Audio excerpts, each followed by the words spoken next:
అందరికీ నమస్కారం అండి. ఆంధ్రప్రదేశ్ రాష్ట్రంలో స్కూల్ విద్యార్థులకు సంబంధించి తల్లికి వందనం నిధులైతే జమ చేయబోతున్నారు. దీనికి సంబంధించి మార్గదర్శకాలు జారీ చేయడం జరిగింది. సో, ఈ వీడియోలో వీటి గురించి పూర్తి వివరాలైతే తెలుసుకుందామండి. సో, స్కూల్స్ రీఓపెన్ అయితే అయ్యాయి. తల్లుల ఖాతాల్లో ప్రతి ఒక్క విద్యార్థికి సంబంధించి అమౌంట్ అయితే క్రెడిట్ చేయడానికి ప్రభుత్వం కసరత్తు అయితే చేస్తుంది.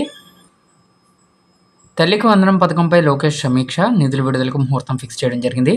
సో, ఇక్కడ తల్లికి వందనం పథకానికి సంబంధించి నిధుల విడుదలపై కీలక అప్డేట్ వచ్చేసింది. విద్యాశాఖ మంత్రి గారు నిధుల విడుదలకు సంబంధించి అధికారులతో సమీక్షా సమావేశం నిర్వహించారు.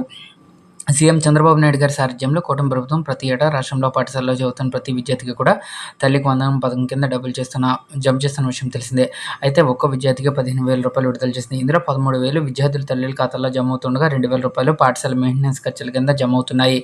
సో, దీనికి సంబంధించి ఇప్పుడు వేసవి సెలవుల అనంతరం ఏపీలో పాఠశాలలు పునఃప్రారంభమయ్యాయి. దీంతో విద్యార్థుల తల్లుల ఖాతాల్లోకి తల్లికి వందనం నిధులు జమ చేసేందుకు ఏపీ సర్కార్ సిద్ధమైంది. ఈవేళ మంత్రి నారా లోకేష్ గారు విద్యాశాఖ అధికారులతో సమీక్ష నిర్వహించారు. ప్రభుత్వ, ప్రైవేటు పాఠశాలల్లో చదువుతున్న ప్రతి విద్యార్థికి ఈ స్కీమ్ కింద ఆర్థిక సాయం అందించేందుకు అన్ని చర్యలు తీసుకోవాలని ఆదేశించారు.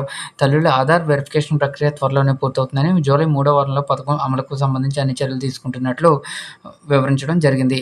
సో, అయితే ఆధార్ కార్డ్ నెంబర్ ఎంటర్ చేసి ఈ వెబ్సైట్లో స్కీమ్ టైప్ డ్రాప్ డౌన్ చేసి తల్లికి వందనాన్ని ఎంచుకోవాలి. అనంతరం ఇయర్ దగ్గర 2026-27 అనే ఫైనాన్షియల్ ఇయర్‌ని ఎంచుకొని గెట్ డీటెయిల్స్ మీద క్లిక్ చేస్తే ఆ తర్వాత ఆధార్ నెంబర్‌కు లింక్ చేసిన మొబైల్ నెంబర్‌కి ఓటీపీ వస్తుందండి.